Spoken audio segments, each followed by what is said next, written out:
এই পৃথিবীতে বিড়ি আর সিগারেটই একমাত্র খানা যেটা টয়লেটে ঢুকে খাওয়া যায়, তাই না? পৃথিবীতে সিগারেট আর বিড়ি একমাত্র খাবার। রাগ করবেন না, যারা খান রাগ করেন না। আবার একটু কমন সেন্সটা কাজে লাগানোর জন্য, চিন্তার জন্য বলতেছি। এটাই পৃথিবীর একমাত্র খাবার যেই খাবারের গায়ে এই খাবারের বদনাম লেখা থাকে, স্মোকিং কজেস ক্যান্সার। ধূমপান কর্কট রোগের কারণ, ধূমপান স্বাস্থ্যের পক্ষে ক্ষতিকারক লেখা থাকে না? আচ্ছা ধরেন ফরিদপুরের একটা কোম্পানি নতুন চানাচুর বের করছে, ওই চানাচুরের গায়ে লেখা এই চানাচুর খাওয়ার 1 ঘন্টার মধ্যে বমি শুরু হবে আর ডায়রিয়া হবে। খাবেন? কি কইবেন? তুই খা।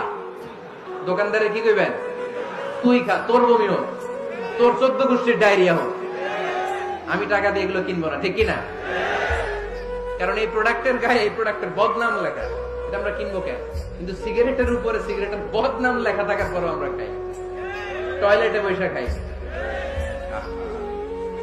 এটার মধ্যে একটা পয়জন আছে, এটাকে বলে স্লো পয়জন, নিকোটিন।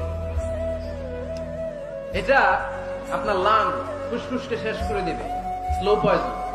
সিগারেট খাওয়া অনেকটা আত্মহত্যা শামিল। বিষ খেলে সাথে সাথে মরে, সিগারেট খেলে ধুকে ধুকে মরে। আর সিগারেট থেকে হিরোইন, গাঁজা, ফেন্সিডিল, ইয়াবা, মেরিজুয়ানার পথে মানুষ পথ বাড়ায়, পা বাড়ায়, তাই না? এগুলো খাবেন না। ওয়ালা তুলকু আইদিকুম ইলা তাহলুকা, নিজে নিজেকে স্বেচ্ছায় ধ্বংসের দিকে ঠেলে দিও না। জীবনটা অনেক সুন্দর, জীবনটা অনেক রঙিন, আল্লাহর দেয় জীবনটাকে উপভোগ করার দরকার আছে না নাই?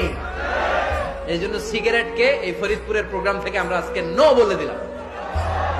কি বলে দিব? আওয়াজ করে সবাইকে আমরা সবাই একসাথে বলবো, সিগারেটকে কি বললাম? মনে থাকবে?